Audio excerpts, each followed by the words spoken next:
Hello, everybody. I'm glad to share this end of June 16th with you, and I believe that you spent a great day. We've been speaking Jesus the whole day, and I believe that His name is lifted up. As He said, if I be lifted up, I'll attract all men to me. And I believe that today Jesus is lifted up. And when Jesus is lifted up, there are many things that are going to happen and that are going to change in our lives, in our nation. So welcome to everybody. San Bonani, and I would say bonjour to those who are French speaking. Welcome, Jambo. If you are watching from Tanzania, please just say hi, there on the comments, and tell me where you're watching from. And today we just want to have a moment together in the presence of God, to have a conversation with the Holy Spirit and with what God wants to share with you. I don't have it all in me, but I know that as I open my mouth, the Spirit of God will begin to flow. So therefore I welcome you, and I encourage you to bring your friend along, connect somebody, tag somebody in the comments, and bring them on. And today is not a promotion for my book, but it's more the place where this book is coming from. I remember we launched this book in Cape Town, but we never had an opportunity to speak about it here in Joburg. So this is an opportunity for us to really put this discussion on the table. Save Your Youth is a big topic. And for those who have read the book, they understand that it involves many parties. There are many stakeholders into saving one's youth. It's not just the youth themselves, even though they play an important role in being saved. So I'll just give you one more minute to come on to connect, and remember that you can prepare your questions and send them to my WhatsApp number, that is 081-772-6823. So you can send me your question, and I'm available to share with you of what God has taught me this far, and of what the Spirit of God will be able to share with us. I want to assure you that you will not regret this conversation. I love the God of conversations. There's a God who screams, like Jesus at the tomb of Lazarus. He shouted, with a loud voice. I'm not sure if we're still online.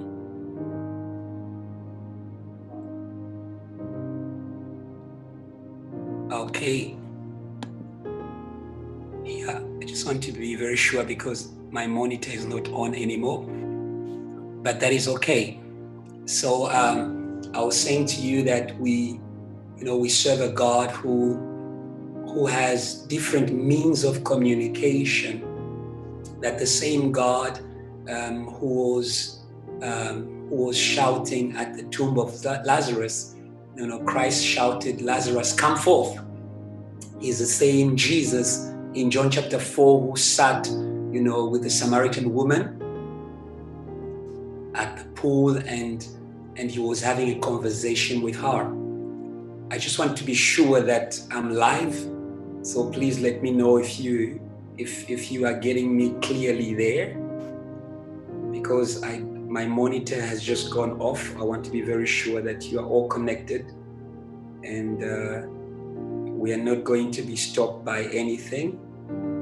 We have waited for this evening the whole day, and I believe that the Spirit of God wants to do something special for us today and this evening. Okay, I'm just going to pray, and we are going to go into this wonderful program with the Lord. Father, in the name of Jesus, I thank you for your presence. I thank you for your Spirit. I thank you for your angels that surround us. We are on holy ground, and we are not going to be shaken. We are not going to be moved. But we thank you that through this conversation, you are going to be able to shift a mind. You are going to be able to shift a mindset. You're going to be able to shift a paradigm. You're going to be able to shift a destiny. If there was one who was walking away from the house of the Father, this is the day when they come back. Lord, I don't want to speak vain words. I want to speak only your words. The word that brings healing, the words that brings forth light, that brings forth purpose. And Father, we just want to take authority over the powers of darkness, enemy of truth, and enemy of the transmission of your word. That, oh God, we may smoothly, oh God, transmit that which you have prepared for tonight, oh God, and that we may all be blessed by this meeting. In Jesus' name, and all the saints say, amen. Amen and amen. God bless you so much. And therefore, this is how, this live is going to go. I'm going to start by reading for you, shortly, introductory parts of my book. I will not give many comments, and after that, I'll have a short discussion, a conversation with you on a topic that, I believe that affects the youth, affects those who love the youth, which is the families and all those who are interested in the youth, because the youth are a subject of interest, by different stakeholders in the community, because of the gift that God has given them, which is to be passionate, to be strong, to be alive with hope and, with dream. I thank also God for the President of South Africa, who spoke about, a time where, the elders are looking to the youth for innovative ideas. We bless God to be in a nation where the youth is valued. And I like to say to all the youth, you are in a country that values you, the church values you, the government values you. And hence it's time for you to also value yourself, so that you may be able to contribute to this great nation, continent, and to this whole world. So I'm going to quickly begin my reading by just, reminding you that this book was written in loving memory of three wonderful people that have gone to be with the Lord, and that is Singita Mtombeni and Letonolo Mtlambo and Rona Tulani. Their souls rest in eternal peace, and we shall see them one of these days when the Lord comes to take us all back home. Amen. And I want to read for you the preface, and this book was prefaced by my father, Pastor Kiluba Kiluba, who happens to be my spiritual father and also my biological father. And I just want to clarify, because some people can think that all of a sudden JTL is an empire, that there is a succession plan that is there by blood. No, my father did not put us in ministry. God called us. And when God called us into ministry, even my father was amazed, because he never imposed ministry on us. He led God to find us. And you're going to understand all that as I read to you a few introductory parts of my book. Quickly, the preface is entitled "Forged by the Great Ironsmith to Forge Others." So I want you to understand that this message is my spiritual father, Pastor Kiluba, speaking about where I come from. Maybe you can be asking yourself, who is this Pastor Ebenezer? Where do you come from? And I'll say to you, I come from a furnace. I was cooked, and I was molded to be the person I am today, and God continues to do that work, and I bless his name for that. And under this great theme, forged by the great ironsmith to forge others, our first topic is, who forged you? And I'll read. It is important to know who has forged you, so that you may know your purpose. In the process of forging instruments of iron, the iron is placed in a fire, and then the iron is hammered to give it shape. We need to understand that God forges us by allowing us to go through fires, which sometimes make us feel that we are being hammered, but according to God, we are being formed.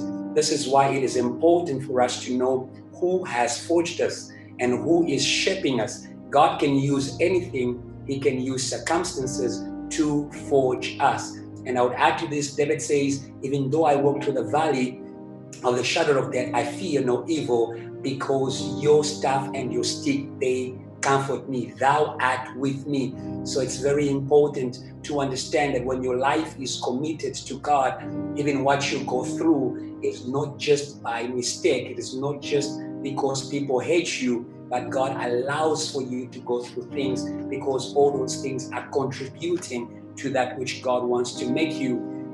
And quickly, I want to read from page 3, still on this preface. What is this forged school? If we are being forged, it means that there is a place where we are being forged.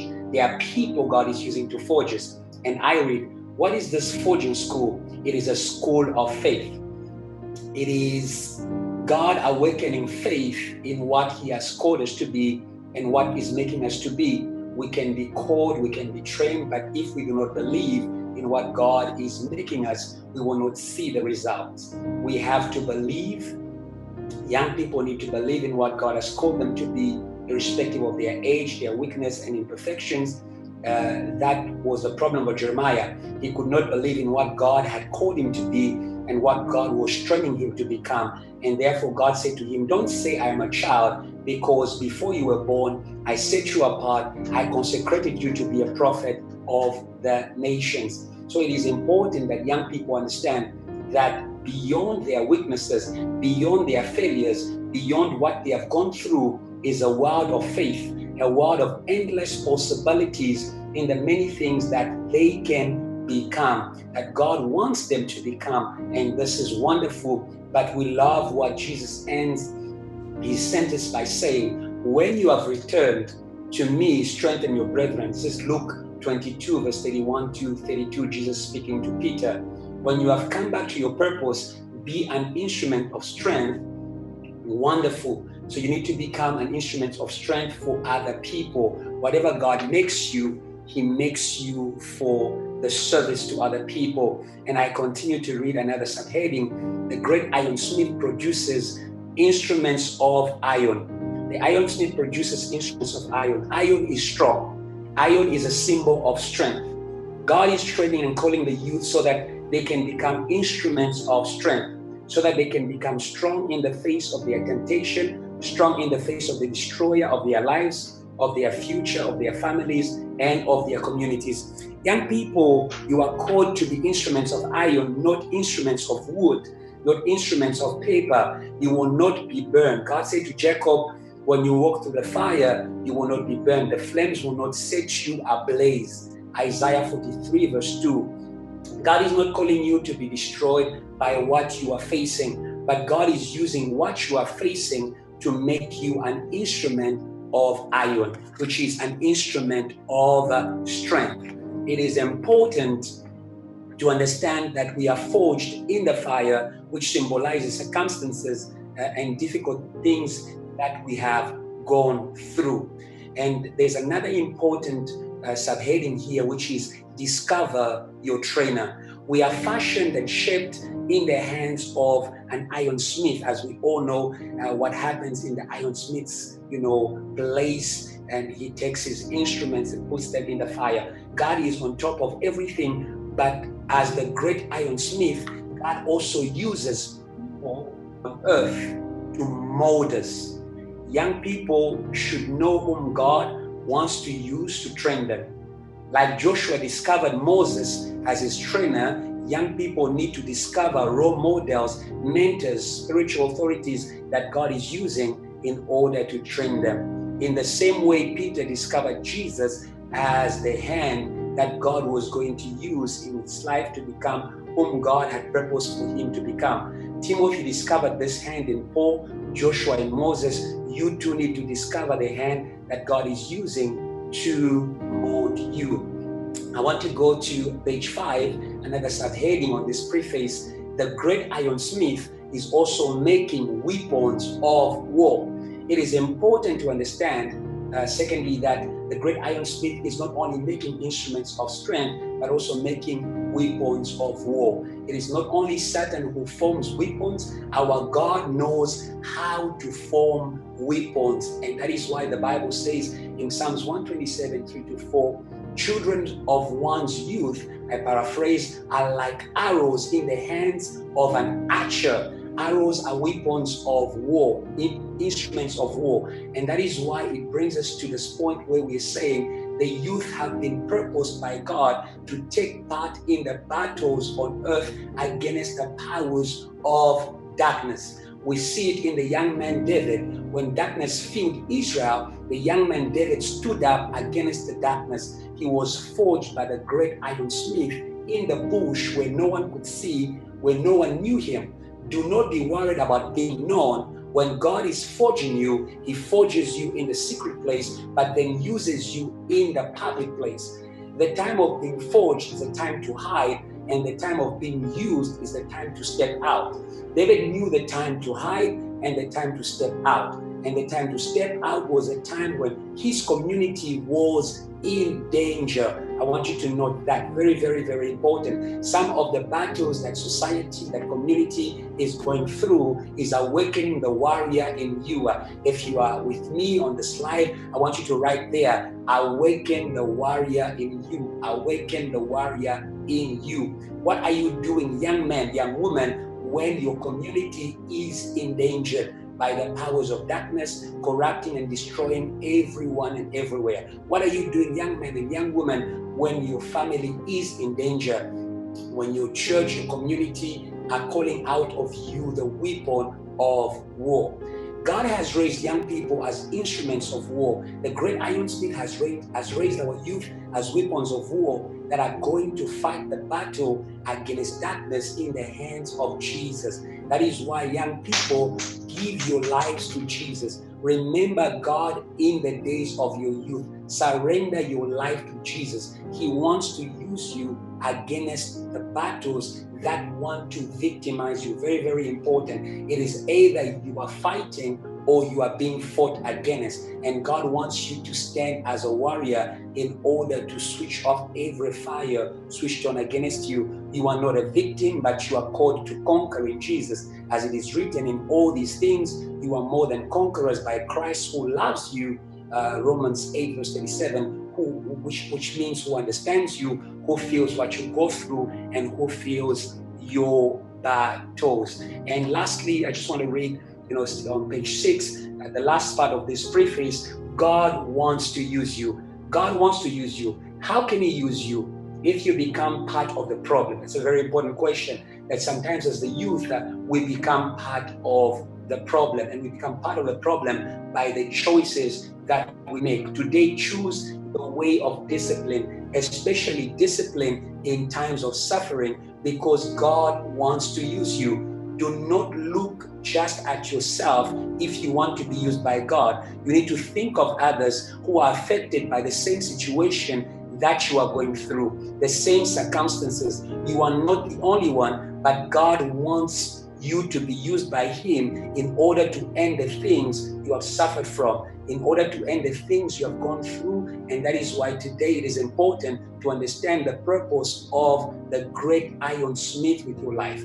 You have been forged by the great ironsmith in order to forge others. Now that you know your purpose, be available to raise others like you in every circle you find yourself, because if you're not raising others in the circles where you are being influenced by that circle. Raise your voice, raise your head in every circle you are in, because you are called to be the influencer and not the influenced, says Pastor Kiluba. And I want to go quickly to page 10, where I've written about the reasons why I wrote this book. And I'm only going to be able to read 2 reasons because of time. Reason number 1, I am a saved youth, and that's why that is very central to this life today. I want you to know that as I sit here, it is a great testimony before God, because there are many things that happened in my life that would have made it impossible for me to sit here and to be able to share this message with you. And that is why I want to say to you, even tonight, maybe you feel threatened by the power of death. Maybe everything is speaking against you going forward, I want you to trust God, because He knows the plans that He has for you. God will not let you go until He is finished with you. God said to Jacob, I will not leave you until I have fulfilled everything that I said about you. The promises of God are an anchor in the face of whatever is threatening you tonight. You don't need to commit suicide. You don't even need to think about it, because God has promises for your life. And that is the reason, number one, I wrote this book, God Saved Me in the Face of Death. And I'll read to you quickly. In 1993, on a sunny day, a Saturday, in the southern mineral-rich city of the Democratic Republic of Congo, Lubumbashi, my city of birth, I woke up excited as there was a JTL seminar planned for that afternoon with a speaker coming from Zambia, Reverend Midenge, I remember. And my mother dressed me in my best outfit. So you understand that, my mother just, prepared that swag anointing in me long time ago. I used to have these outfits, that I used to wear on Sundays. So she dressed me and got me ready in the morning for the afternoon faith meeting. By this time, we were staying in the neighborhood called Bel Air on the Plain Avenue. So I'll speak to you a little bit of French in this writing, not far from the CBD of this small town, which is not as big as Johannesburg. Hence, there was no need to use public transport, as we're about 10 minutes walk from church. JTL Sion Center, which is on corner Mobutu Avenue and Sendwe. These streets have changed by now. We finally left home with my siblings, which is my family, my brother, my older brother, my elder sister, and Dr. Joshua, my younger brother, heading to church, so much to the satisfaction of my anticipation for church that day. It was in my habit to switch off from reality and begin to daydream as I walked. I did this with ease as I was walking with my elder brother. I was only 9 years old at the time and didn't know the importance of being alert on the street. So I don't remember the rest of the story well. All I remember is leaving my elder brother's hand to run across the street. Open bracket, I had been scared by the sudden loud call of my elder brother to me, who had noticed my lack of alertness as we are about to cross the road, close bracket. You can imagine the rest of the story. I was hit by a car. I found myself on the other side of the pavement, bleeding heavily and crying, but the Lord saved my life. I recovered after a few days in the hospital, and I am alive today, praise God. God didn't end there. He saved me twice. God saved me physically, but He also saved me spiritually, and I want to go in the details of that. Reason number two why I wrote this book is because the youth out there are exposed. The youth are not just exposed to opportunity, they're not just exposed to hope and dreams and good things. The youth are exposed to many negative things that are after their life without even their knowledge. I read, the youth easily fall prey to things that appeal to them. Very important to understand that many times we don't understand that sometimes behind what looks good could actually be certain things that are threatening our life and our destiny. But they do not have much knowledge about these things and the necessary resilience to face them on their own. The youth are exposed both spiritually and physically. Let's look at it physically. Let's look at a few statistics that will show how much the youth are exposed. For instance, South Africa has the biggest HIV epidemic in the world, with about 7.7 million people living with HIV. And among the groups of people most affected by the virus is mentioned young women. And if I can go further beyond South Africa, if we go into Africa, in war-torn regions, there is a phenomenon called the child soldier. This is the military use of children under the age of 18 by national forces and rebel groups for armed conflict that have nothing to do with the youth. As if this was not enough, there is another war, a strategy that was first seen in the armed conflict in the DRC, my home country, the use of rape as a weapon of war. The raping of women discouraged and demotivated their husbands and brothers to fight, as they felt guilt for not being able to save those they loved from such a tragedy. From the above statistics and phenomena, we see how much the youth are exposed to harm, the loss of their innocence, dreams for the future, physical ability, and even the loss of life. With the advancement of technology in the information age that we live in, the internet has made information, trends, and platforms, both good and bad, accessible to the youth. It's a clear observation from many. This access has done more harm than good, and this brings us to understand that there is clearly a spiritual influence at work that is targeting the youth and always pushing them towards the negative side of things, to the extent that what is good is now destroying more than it is building. The youth are the target of destructive forces of darkness because the potential they have before men and before God. I continue to read. Speaking of the spiritual exposure of the youth, we can see that at the forefront of religious extremism, very important to note, it is the youth that are placing their lives in harm's way for the sake of interests that do not directly benefit them. If you go to all movements, all religions, extremist religions, I would speak about, Islamic extremism, you would find that it is the young people who are in the forefront of most of these movements. They are made fanatics so that they may run for these religious interests. Words can fail us if we have to speak about every evil towards which the youth are exposed. We could even speak of spiritual deception, which is presented as prophetic ministry in some cases. The youth easily buy into such deceptions as they love power and they fantasize about the supernatural.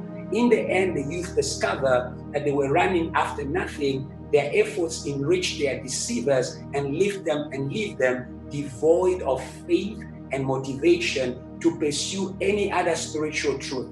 Furthermore, others have found themselves initiated into rituals of darkness, which give them an illusion of power, but rob them of their soul and destiny.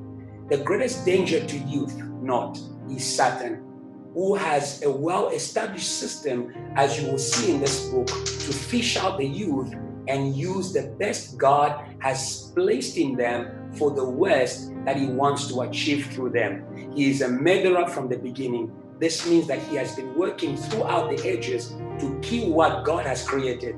That this death is not just physical, but it is to turn creation from its initial plan as established by the Creator. We call this death in purpose. Corruption is just death in purpose. You can be alive physically, but dead to your purpose. You could be the walking dead. It is living outside the purpose for which we were created to live. The youth are a kind that is of interest to many causes, open bracket, political, religious, economical, cultural. They are a driving force. Therefore, Satan is interested in what is interesting, especially in what is interesting to God, because he knows that God is not interested in things that are worthless. In the face of the exposure of the youth to many negative forces of different nature and purpose, there is a need to cover the youth from negative exposure and to encourage them to embrace the positive things that they are exposed to. I want to read to you the last part of this introduction, which I call the mission of this book. I love it so much because it is inspired by one of the great evangelists from the DRC, Dr. Makanzu, who was an intellectual evangelist who wrote a very important book called When God Bothers You. I know there's some people out there, when we speak about God, it just irritates you. So this intellectual evangelist wrote a book, When God Irritates You. It's a very wonderful book. If God gives us the grace and the strength, possibly one day we shall translate it in English. Here's the mission of my book, Save Your Youth. My dear book, a firstborn among many, as a dove is released from a sheep to reach distant shores with a special message, I ask you to fly with the wings of revival to reach the youth of every continent, starting with the African youth who have inherited battles from ages long past. Tell them that there is hope for them, the youngest continent. to rise from darkness by the help of the Ancient of Days and to reach for a future prepared before the dawn of times for their glory. Enter the peaceful southern part of Africa, that is South Africa, and keep young people from these new and modern evils that come with modernization. I won't say much. Reach for Central Africa in the war-torn areas where child soldiers have been taught to die for other people's interests and turn their weapons into plowshares that they may till the rich and fertile ground of their fathers. Enter the refugee camps on the eastern side of Africa and tell those idle young people that their tents are not their everlasting home. There surely is a promised land for them. So across the Sahara, over the Nile, to speak to Ishmael's descendants and tell them that in Christ they have a place next to Isaac. Hence, they have to tear the garment of extremism and embrace the faith of love and fraternity. Reach further north to the old continent of the colonizers and give them back the breath of revival they have brought us through the missionaries and the Bible. Remember to cross the Atlantic to tell the American youth that the material world is not the summit of life.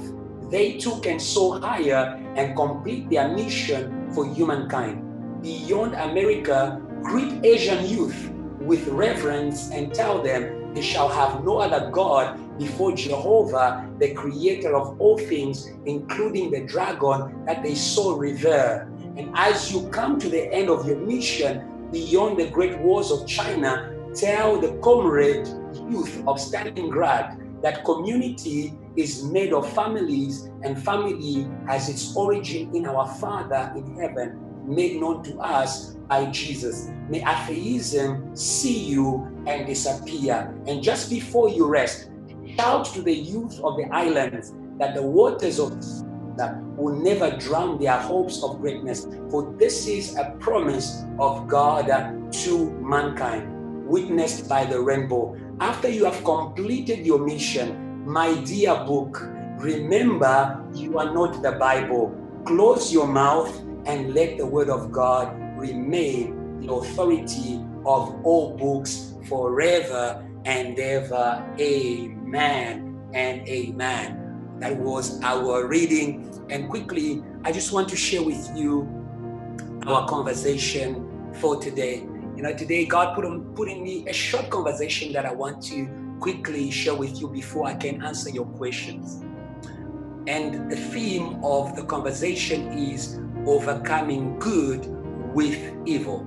Overcoming good with evil. We already spoke about the youth being a weapon of war, but it will be very, very important that the youth learn to choose their battles well. Young people, learn to choose your battles well. So I want to read quickly in Romans chapter 12, verse 21, that says, do not be overcome by evil, but overcome evil with good. We live in a wicked world. We live in a world where things happen to us in families, things happen to us in high school, things happen to us in every place where we go. So it is very important to understand that we are already in a war even before we are aware of the war. And this war is whatever is happening to us. I will share with you a quick testimony of a certain time in my life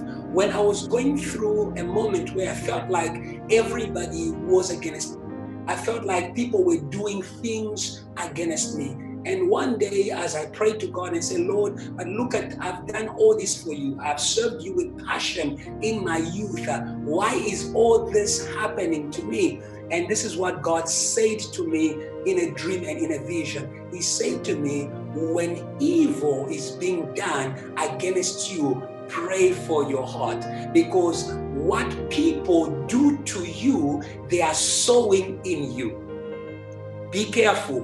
What you are going through can be a seed that is being sown in you. That is why the Bible says, do not be overcome. In other words, do not allow what is happening to you to determine who you are. And that is why I say to people that, you know, when you have suffered too much in life, it is either you are going to grow a heart of compassion, or you are going to be more wicked than those who are wicked towards you. Today we've got young people who are out there trying to make money in order to punish the people who either shame them, who either hurt them. But today I want you, like Jesus, to understand that when you repay evil with evil, you have been defeated by evil. Evil will never be defeated by evil. The devil will never be defeated by evil. You cannot fight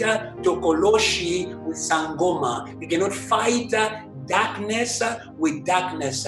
You fight darkness with light. That is why Jesus says, love your enemies. Love those who persecute you. What is love? Love is just keeping your heart. The best way to keep your heart, it is to love where you are being hated. Because if you hate where you are hated, you have allowed hatred in your heart. And when the seed of hatred gets into your heart, you will find yourself doing to others what was done against you. Maybe you were abused. Maybe you were raped. I don't know what was done to you. But today I bring you to the place where we find healing with regards to evil. It is the cross where an innocent man called Jesus Christ experienced the worst of wickedness. You know, it is bearable, you know, when you experience wickedness at the hands of strangers. It is bearable when you experience wickedness, you know, at the hands of people you don't know. But when you experience wickedness at the hands of people who are related to you, it hurts so deep. It hurts so deep. And that is why you understand what Joseph went through. You understand what Jesus went through. It is what is written in John. He says the light came to its own, but its own rejected it. Not only they rejected him, but they also killed him, his own people, those who were the sons of Abraham and David in the flesh, like Jesus was by his connection to Joseph. And you understand the pain that the Creator was a feeling at the cross, him, the Creator, being humiliated by his creation. As my father, Pastor Kiluba, says it, it is like you are being humiliated by your own children. I want to speak to children who have humiliated their parents. Maybe their parents in the flesh or your parents in the spirit. It is the worst thing that you can do. It is to humiliate your parents. Remember, the commandment that is accompanied by a promise is honor your father and mother that you may live long. Today, I am calling the youth, go back home, go and ask for forgiveness, go back to your church, go and ask for forgiveness where you despised your parents or your pastors or your leaders or your shepherds, because that seed of despise is something that can taint your destiny. So I bring you to the cross of Jesus, where Jesus is not waiting for the people who hurt him to ask for forgiveness, but he gave it. Oh, hallelujah. I love Jesus. You need power for you to give forgiveness.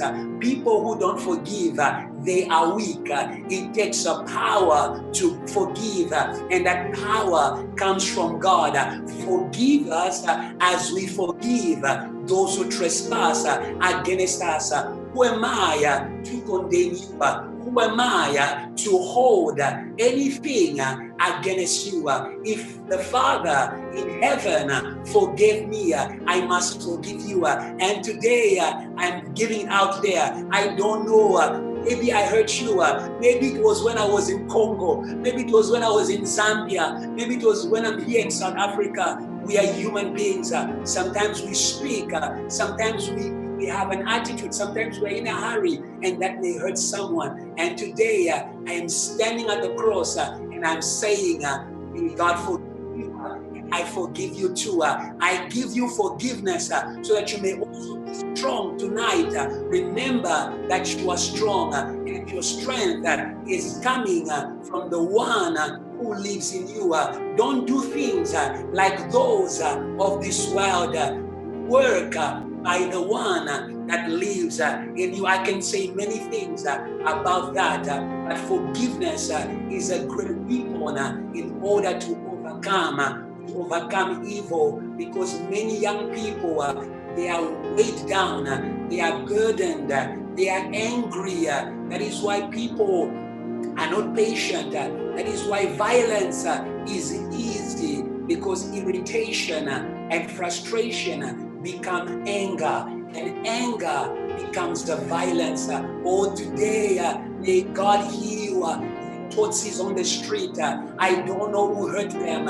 I don't know what frustrated them. But today, we are at the cross of Jesus, where the blood of Jesus washes whiter than the snow. Washed Paul, who was a chief of sinner. He witnessed the murder of people. I don't know, maybe you have participated in a murder. Maybe you have participated in the worst of things, and you don't believe that there is any space for good in your life. I have a message for you tonight that where sin abounds, grace overflows. I declare the grace of God over you, young man. I declare the grace of God over you, young violent men. You've got a problem of anger management. I declare the grace of God. What we are not able to do in our flesh, we can do by the grace of God. The grace of God is sufficient. Stop looking at your failures and start looking at the cross, like those who were in the desert, who were beat by the serpents of the desert. When they looked to that gold, that serpent of silver that Moses erected, they were healed, and that was a symbol of the cross, where Jesus was made a curse, so that the curse that is over your life may be taken away today. I want to declare grace over you, young woman. Maybe you are prostituting your body. You are not the worst that there is in this life. One day they brought to Jesus a woman that was found in prostitution. And I love that every time we speak about this, we have never found the man. I believe that the man joined those who were stoning the lady. And today we speak against the abuse of women. We speak the grace of God over the hearts of men. The Bible says, husbands, love your wives as Christ loves the church. Today I'm not speaking to husbands alone. I'm speaking to all men. May the mind of Christ, may the heart of Christ take over you, that you may be able to love where you used to beat. You may be able to be patient where you used to use a force. This is what I say, that we don't see strength in the use of force. We see strength in the management of force. You are not strong because you use force. You are strong if you can manage that force. So I'm speaking to every man out there. The Holy Spirit gives us a spirit of self-control, that through love we may be patient, that through love we may have a good vision of those that God has placed before us. The second scripture I want to read is 1 John chapter 2, verse 14. And I love this scripture. It says, I write to you, young people, because you are strong. I write to you, young people, because you are strong. The beginning of the scripture says, I write to you, fathers, because you know the one who is in the beginning. Today, I want to speak to my fathers. I want to speak to my fathers in the church. I want to speak to my elders in the church. It is no longer time to keep your knowledge to yourself. John is writing to fathers. He says, I have written to you, fathers. We cannot speak to the youth without speaking to fathers. Some of the battles of youth, it is because of the absence of fathers. And today, my prayer is that fathers may take back their position in the church, in the body of Christ. Don't speak about that young prophet. Don't just speak about him. Approach him, advise him, love him, show him the way. That is what Jesus did. He picked young men who were religious and he showed them the way. Dear fathers, both in the flesh and in the spirit, I want to say to you that if you keep quiet in this youth day, if you keep quiet in the face of the things that are destroying the young people, if you keep quiet seeing where the young people are going, one day the Lord will ask you to account because you know the Lord, you know the ways of God, you know the ways of life. May you use your wisdom. May you be patient with us young people. We don't listen quickly. We don't pay attention quickly, but keep speaking. Jesus spoke 3 years. He spoke to young men 3 years. And after 3 years, those young men changed the world. I don't know how long, fathers, you have been speaking to the young people around you. May you bear with them. Keep repeating the same message like the Apostle Paul who says, bear with me when I repeat the same things. It is for your salvation. Let's not look for new sermons. It is time to repeat what we have said until it is mastered, until the young people are able to apply it. And he says again, I have written to you, young men, and I add young women, because you are strong. Oh, hallelujah. Young woman, the Apostle John calls you a man. It means you are strong. You are not a bunch of emotions. You are strong. The Spirit of God is being transmitted to you. As I speak to you right now, you are not going to be a victim of your emotion. You are not just an emotional being. You are also a spiritual being. If you commit your life to Christ and you are born again, you are like the wind. You are like the wind. You are going to experience what we call spiritual power that comes by faith because you are strong. Now, it's very, very important for us to understand what is the strength of the youth. Is it their passion? Is it their zeal? The Apostle John begs to differ. That is the mistake we make even in our churches. We spend a lot of time making young people to jump. We spend a lot of time entertaining the young people. But the Apostle John says, you are strong. The word of God abides in you. I want to say to you, young man, your strength is the word of God. Your strength is the word of God. Or today, go out in the word of God. Like Peter said to Jesus, he says, if you call me, speak a word and I will come. Speak a word that I may come. Today, I am calling you to go out in the power of the word. You are an evangelist. You have heard the word of God. Now you need to step in the second dimension of the word.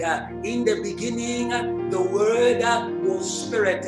Oh, hallelujah. But afterwards, in John chapter 1, which is the second beginning, the word was made flesh. I call it the second dimension of the word.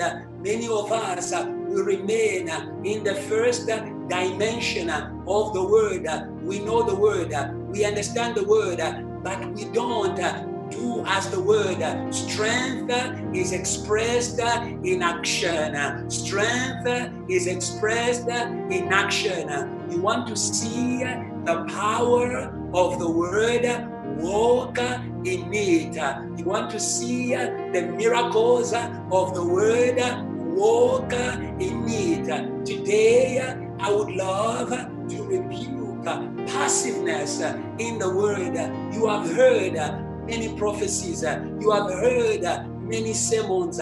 What have you done about them? Oh, today, can I remind you that at Sharpeville, those were just young kids, primary school kids. They didn't have all the knowledge that is in the world for them to make a change. Why are we waiting to know everything in order to make a change? Change begins now. Change begins now. Change begins when I decide to step out in the knowledge that I have. And as I speak about knowledge, I am speaking about spiritual knowledge, academic knowledge, community knowledge, cultural knowledge. We know what we must do. Time has come to step out in what we know. And the Apostle John concludes in saying, you have overcome the wicked one. The strength to overcome the wicked one is the word. The strength to overcome Satan is the word. Jesus fought Satan by the word, because Satan, he fights the youth with the word. He speaks to your mind. He speaks to your heart. He places desires. He speaks by peer pressure. Blessed is a man who doesn't walk by the counsel of the wicked, who doesn't stop in the way of sinners, but who finds his delight in the word of God. We say to you, the word of God cannot dwell in a heart that does not love it. In the same way, when you love a sister or a brother, a lady or a young man, they have a place in your heart. That is why you dream about them, and then you come to the pastor and you say, Pastor, the Lord spoke to me. It's not the Lord speaking to you. Your heart is full of Lerato. Your heart is full of Sibusiso. But today, I want your heart to be filled with the word of God. Love the word that it may fill your heart, that when temptation comes, you may have a word. I want to say to somebody who was about to succumb to temptation, there is a word. For every temptation, there is a word. Learn from Jesus. There is a word for every temptation. Today, let's give young people the word. May the word dwell richly. Oh, today I understand why God said to us, preach the word, preach the word. Oh, this is the weapon. This is the weapon. Oh, hallelujah. It is a sharper than any double-edged sword. Today, army of the youth, be filled with the word. Let's not spend time looking for entertainment. Really just say, I love worship, I love dancing, but that strength of emotion, it dies quickly in the face of trouble. Today, may you receive a strength that will last. The Bible says all things will pass, but the word will not pass. If the word will not pass, then the power of the word will remain. Oh, hallelujah. Grow old in age, remain young in the word, remain strong in the word. Grow old in age, but remain young in the word. This is what we see in the life of David. Even though he grew old, but he remained young in the word. His love for the word never grew old, and that is why he always overcame. And tonight, giants are falling down because we love the Lord. Maybe there was an addiction that was a giant in your heart. Tonight, it is going to fall because your heart is shifting from alcohol to the love of the word, from women to the love of a prayer, from drugs, from cigarette, from Zol. You understand me? Yes. No more zolling. It is time for the word of God to be on our lips. Like David says, I will bless the Lord at all times, and his praise, not cigarette. Oh, today, may your lips be sanctified from cigarette. I've seen and I've discovered what we need in order to help you to lose the addiction to cigarette. May the praises of God be on your lips. I am speaking to somebody. I believe this is your word. Turn your mind to praise God. Whenever you feel like smoking, begin to praise God. Whenever you feel like smoking, begin to declare the praises of God. Begin to declare that Jesus is Lord. Cigarette is not your Lord. You can live without it. You can breathe without it. You can be cool without it. You can be at peace without it. You can be at rest without it. Hallelujah and hallelujah. Let's finish 2 Timothy chapter 4 verse 7 to 8. Quickly I read. Let me read it for you. It is very important that I read the word of God. As I said, I don't want you to leave this place with entertainment, but I want you to leave this place, with the word of God, filled with the word of God. 2 Timothy chapter 4, quickly, verse 7 to 8. The Bible says this: I have fought the good fight, and I have finished the race. I have kept the faith. I have fought the good fight. I have finished the race, and I have kept the faith. If there is a good fight, it means there are wrong fights. As I end, I want to say to you, you will not be crowned for fighting the wrong battle. Pick your battles well. Pick your battles rightly. I don't know what you are fighting for. As young people, we feel strong about things, but from tonight, may the Holy Spirit lead you to your true battlefield where you are going to be honored, where you are going to be rewarded. It is a battlefield that we step in by listening to God. He says, I've kept the faith. Faith comes from what we hear, and what we hear comes from the word of Christ. God bless you. I have come to the end of my conversation. Let me just check my WhatsApp. I don't know if I've got a question. I don't have a question so far. If you are there, give your question quickly because we are about to end. I'm about to make a prayer as we end. If you prepared a question, yes, I give you 1-2 minutes. 1-2 minutes. If you are there, please send your question. Feel free, send your question about relationship. You can ask me a question. Feel free. Pastor, have you found the one? Yeah, you can ask, Pastor, have you found the one? Yes, I know you are laughing right now. Yes, you have been interceding so much. Yeah, you feel free to ask. Please send to my WhatsApp because I cannot see my feed. I'll wait 1 more minute, or should I check my feed? Okay, I want to see quickly if there is one question, 1 or 2 questions I'm going to answer, and we are going to end. We're going to end from here.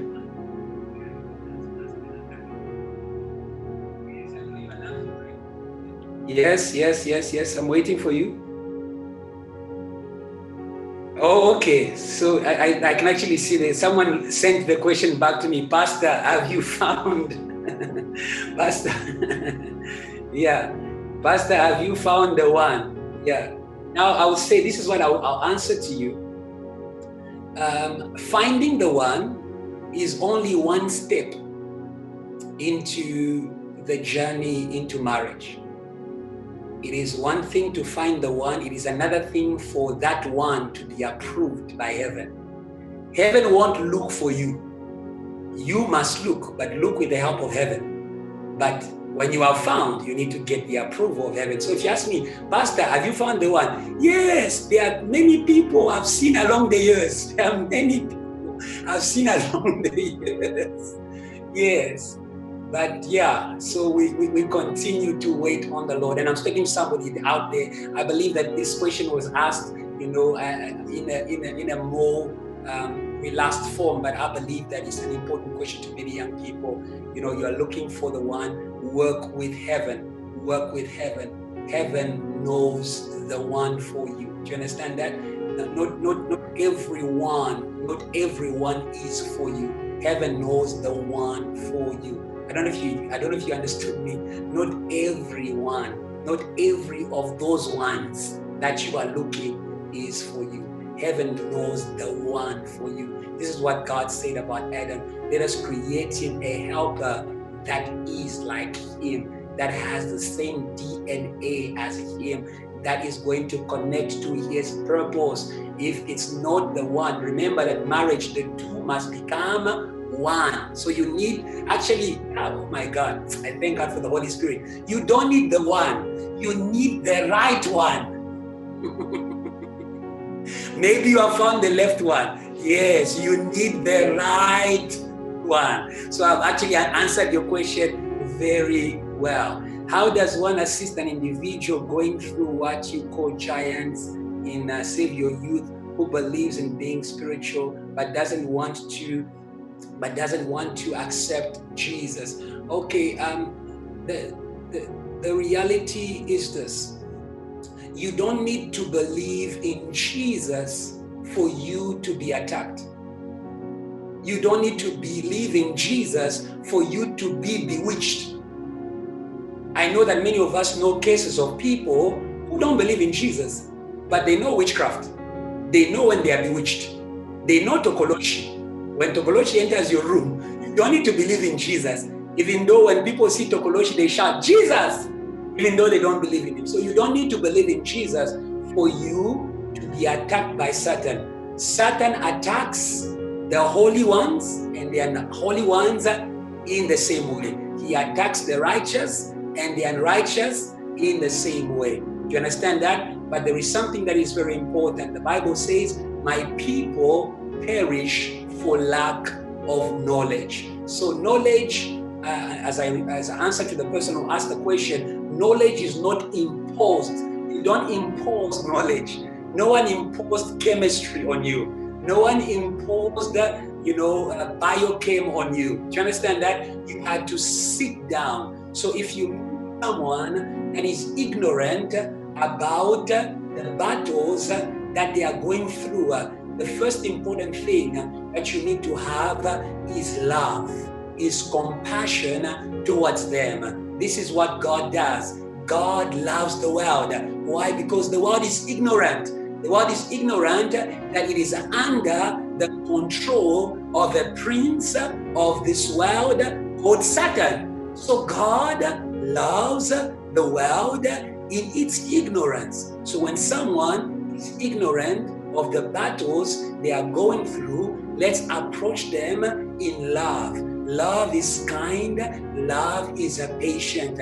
So you need to disseminate the knowledge of God to this person. Remember, ours is to speak, and the Holy Spirit brings conviction. So all I'll ask you, if you know such a person, take your time, begin to share with them, either on WhatsApp, either through a phone call. Share with them the word of God with regards to the schemes of the enemy. As the Bible says, let us not be ignorant with regards to the schemes of the enemy. How can a young person help elders forgive each other? That is a very powerful question. One day, Jesus wanted to show people what they needed to be like in order to inherit the kingdom of God. It's very, very important, to understand that there are things that we are weak to do, but that God is not weak to do. So definitely as a child in the presence of your parents, you are weak possibly to address them. Sometimes you speak to them and they don't listen to you. But I want you to know that God backs the humble. Jesus took a child and put the child in the middle of them and says, if you are like this child, you are going to inherit the kingdom of God. The kingdom of God is for those who are like little children. The first thing that young people make as a mistake when it comes to parental problems is that they forget their place, is that they approach the problems too emotionally, that they forget the honor that is due to the parent. So it's very important that we need to be humble, and in humility the Holy Spirit will help us to find an approach to actually speak to them, but a practical one. And I remember, growing up when we were young, that sometimes when we wanted to speak to our father, when you are young, you feel like your father is a lion. All of a sudden, when you grow up, you become friends. You talk well because now you understand what he truly wanted from you. So when we were young, what we did is that we cooperated with my elder sister. My elder sister was the spokesperson of our parliament as the children. So we cooperate with her so that she may speak with the parent. So that's what humility is. Humility is finding the right approach, an approach that will not only solve the problem, but that will also maintain the dignity of the person you are speaking to. Do you understand that? So imagine that you are addressing, your parents or your elders a shameful problem. Do you understand that? They will feel embarrassed. It may be a truth, but it's going to shame them. So we need to be very careful how we speak the truth. The Bible says speaking the truth in love. But what I'll say to you is speaking the truth in wisdom. And wisdom is really a humble way. It is a humble way. And I believe that is not the complete answer, but let's begin there. That as young people, let's approach the problems of our elders with honor, with fear, and with humility. As a believer, one way to involve God in the problems of your family and your parents is to pray for them. We know many testimonies of parents who were touched by the prayers of their children. But I am reminded of a child. She was a slave to a mistress. She was a slave to a mistress. She was a slave to the mistress of Naaman. Yes, there was a Jewish slave girl who was in the household of Naaman. I know that your question spoke about reconciliating elders. I want to speak more in the angle of actually communicating with them, because if you are going to bring them to reconciliation, you need to know how to communicate with them. So this young girl didn't go directly to her master Naaman and tell Naaman about the solution to the problem. So she followed the way. She followed the protocol. She went to the mistress that was more accessible to her and said to her that in the country where I come from, I don't know if you understand that this child recommended Naaman to an elder. And I believe that is one answer that I'll say to you, that one honorable way to actually bring elders, they could be your parents, your uncles, to a place of reconciliation or forgiving one another. You can recommend another elder. If you are a young student, you are a believer, you can recommend your pastor. They might not accept in the beginning, but there are times where things boil so much in the family that people really need a mediator, and Christ knows how to send the mediator. I believe that that's what I can say for now. Thank you so much. I don't see any other question here. I also don't see any other question on WhatsApp. Okay, the questions on WhatsApp now are coming. How do I know when I need to shut someone out of my life? How do I know if I am sent to them or I am in their life for a purpose? How do I know when I need to shut someone out of my life? Okay, the first thing is, do not allow a wicked person in your life. The Bible is very clear about that. Blessed is a man who does not walk according to the counsel of the wicked. Now, I'll tell you something about relationship, that many times, and this some ladies do, that when it comes to relationship, ladies try to ignore the character of the guy You understand that? Because they are attracted to the guy. I don't know if you're following me. It's very important to watch the character and not just the face. The face is one thing, but the character is another thing. Abuse will come from character. Wrong behavior will come from character. Unfaithfulness will come from character. So sometimes we can see a young man, or, because this is a question asked by a young lady, you can see a young man who is good looking. You need to also watch the character. You understand that? That the elder brother to David, Eliab, looked like the king, but he didn't have the character of the king. He didn't have the responsibility of the king. He didn't have the responsibilities. You understand that? So we are looking, the problem is that when it comes to relationship, many sisters, many ladies are looking at the wrong thing. They are looking at the looks first instead of looking at the character. Because remember that the skin is going to grow wrinkles. Remember that the 6-pack is going to become a 1-pack. Even me who was skinny, I am developing one. So you understand that it's very important that you are watchful with regards to the character. And that's why the Bible is very clear. Blessed is a man who does not walk according to the counsel of the wicked. Why are you listening to someone whose life, you understand that, is actually showing a lot of red flags? There are many red flags around someone, but you still choose to follow them because they look good or because of another thing. So it's very, very important that you watch the character. I don't want to go into first, ask the will of God, receive a vision. Let's learn to actually, know who we can associate with and who we cannot associate with. That's very, very important. Remember also, this is one thing I say to people when it comes to marriage, it is not only the spiritual that matters, the physical also matters. Someone can be very prayerful, but they have got a bad attitude. Eve was flesh of my flesh and bone of my bone. So someone can be spirit of my spirit. We all pray. We all know the Bible. So we are good at that level. But are we also good at flesh level?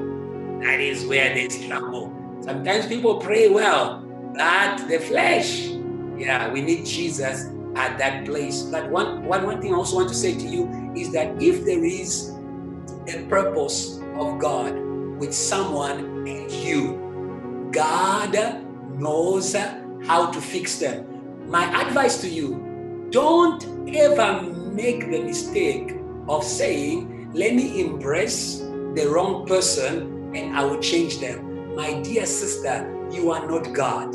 You might just bring Satan into your life and you are going to live hell on earth. I think that's what I can answer to that. I've spoken a lot already there. Oh my God, now the questions are coming and I'm about to close. Okay, this is a question from Kenneth. Hi, Pastor. What would you say allowed you to sustain yourself in singlehood for so long?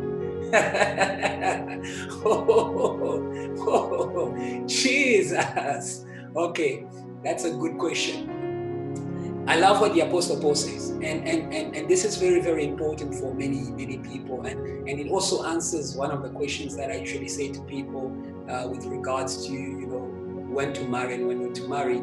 The Apostle Paul says, "He who is married lives to please their wife or their husband, but he who is not married lives to please the Lord."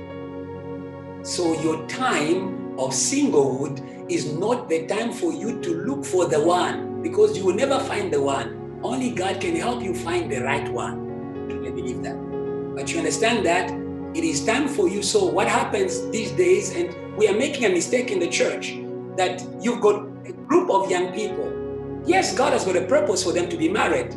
But before they get married, God wants them to invest in consecration.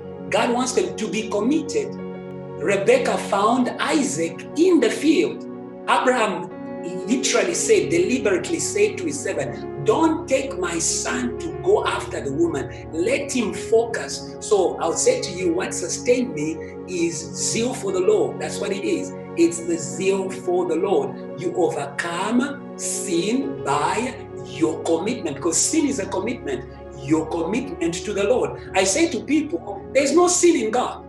There's no sin in the presence of God. There's no sin in prayer. There's no sin in the meditation of the word. There's no sin in your consecration. Many of young people just attend church. They don't have a commitment. Be married to Christ, because when you are married to Christ, then you begin to desire to please the Lord, and you want to not hurt them, because remember that sin is now in the hands of Jesus. So when you are married to Christ, you want to do your best in order not to actually hurt the one you love. So it's that.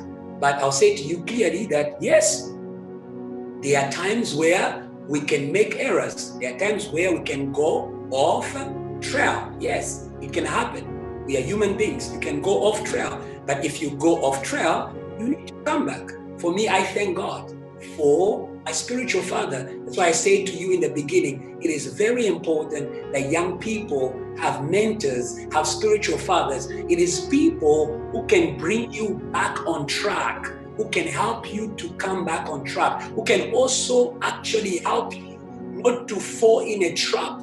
The Bible says the blind lead the blind, and together they fall in a pit. Today, many young people, they don't listen to mentors. They listen to other young people. Many young ladies don't listen to their mothers. They listen to their friends who they spend Snapchats, WhatsApp, and TikTok with. Do you understand that? And that's what exposes many people. So what has kept me, definitely, the Lord is able to keep us from falling, but we need to be intentional that when we are not married, it is not time to start looking at which sister is yellow bone or which sister is chocolate bone. No, it is time for you to look to the Lord. It is time for you to be committed.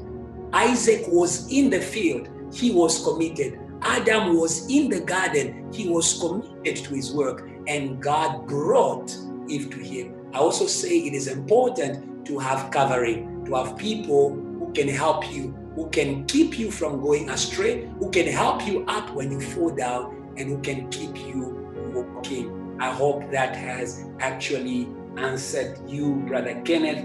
Another question is coming, Pastor. When do you step back when advising a peer before you become irritating? Although you can see them going into a pit, do you continue to speak? What if they run away from you? Okay. Again, one thing that I will say also is we need to trust God when we speak His word.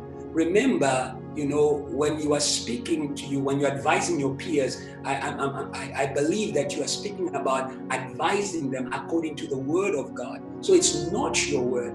It is God's duty to bring those who have heard the word to believe in the word. Is the one who opens their heart. So after you have spoken to people, you need to pray for people.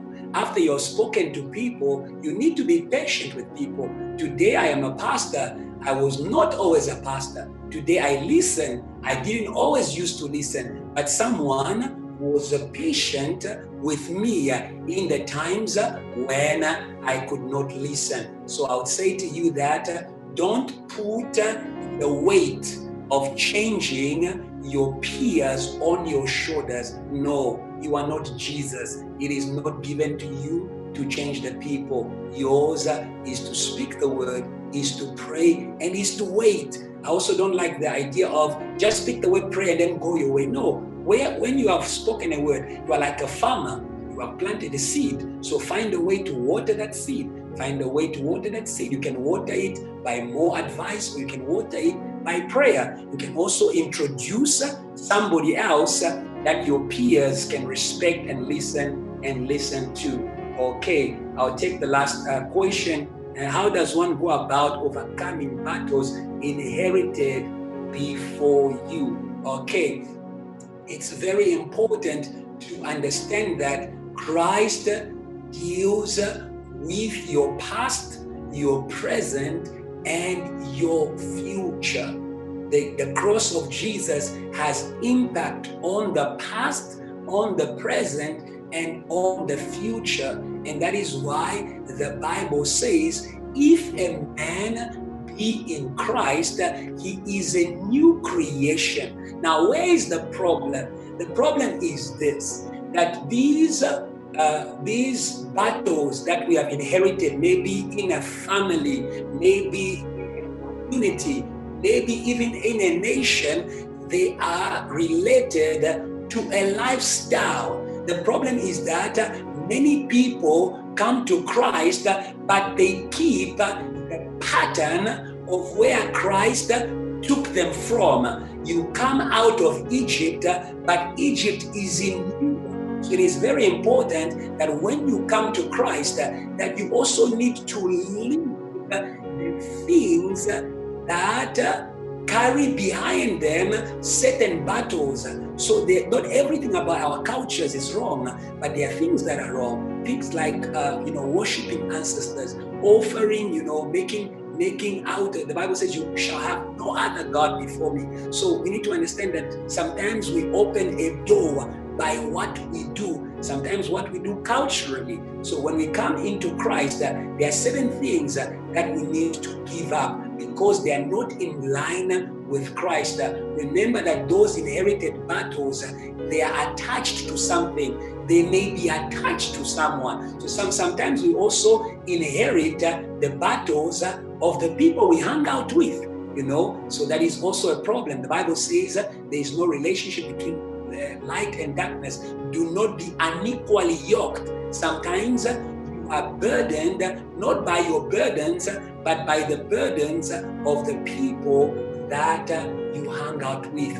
So rest assured, my brother, if you are in Christ, you are truly a new creation. It is a new beginning that Christ has begun with you, but that new beginning must also mean that you need to stay away from anything that is in conflict with Christ, because whatever is in conflict with Christ will take you back where Christ is taking you out from. When Jesus overcame at the cross, when he said it is finished, he finished all the curses. The Bible says he was made a curse that we may have access to the blessings of Abraham. And that is why I want us more to speak about inherited blessings now that we are in Christ, now that we know where the battle is coming from. See, the problem is also to be advised, but not to listen to advice. Some people are advised by God. Some people, God tells them that some of your battles, they come from so and so, from A and B, from this that you call culture, or from this one that you call a friend. So some people refuse to listen to advice, and that is why, even though they are children of God, they continue experiencing battles from before when they were born, even from before when they came into the faith. I'm going to end there. I believe that I've answered quite many questions by now. If you have any other question, please may you send it to me personally. How does one set themselves apart to be used by God in their youth? Love the Lord. Love the Lord.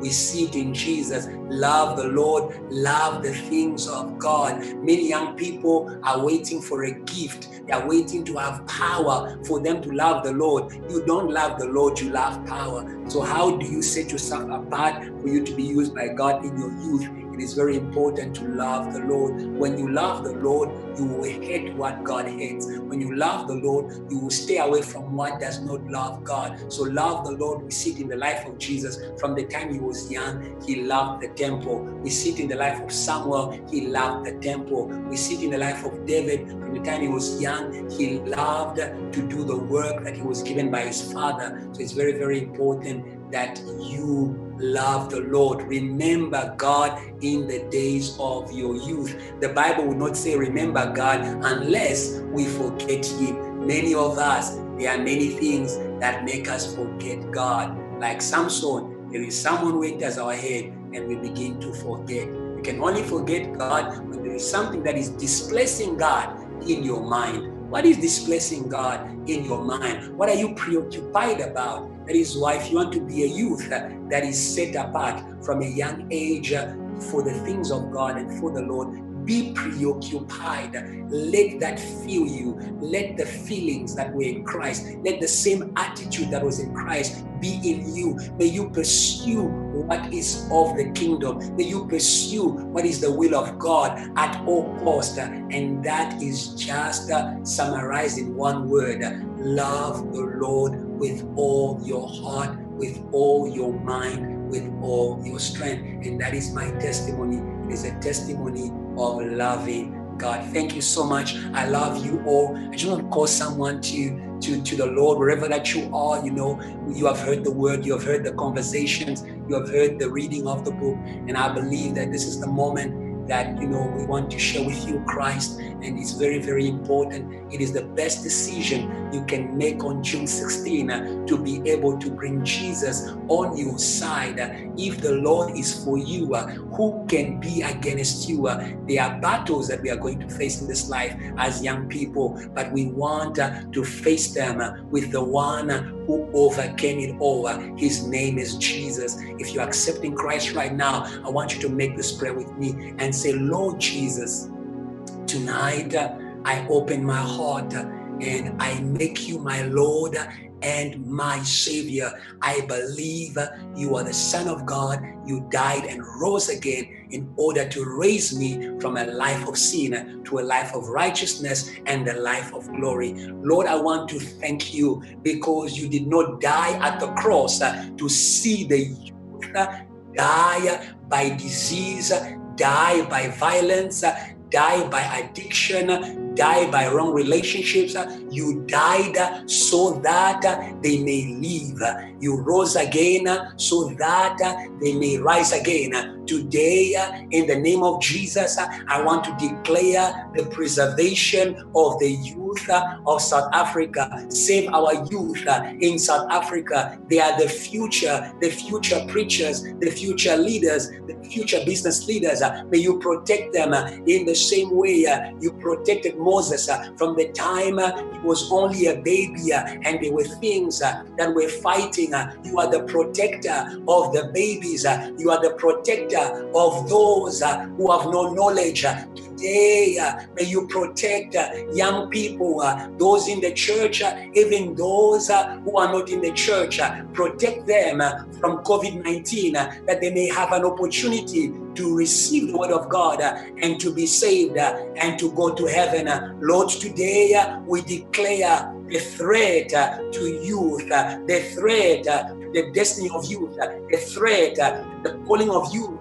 We declare him defeated by the cross of Jesus, and we declare that our youth is safe in Jesus.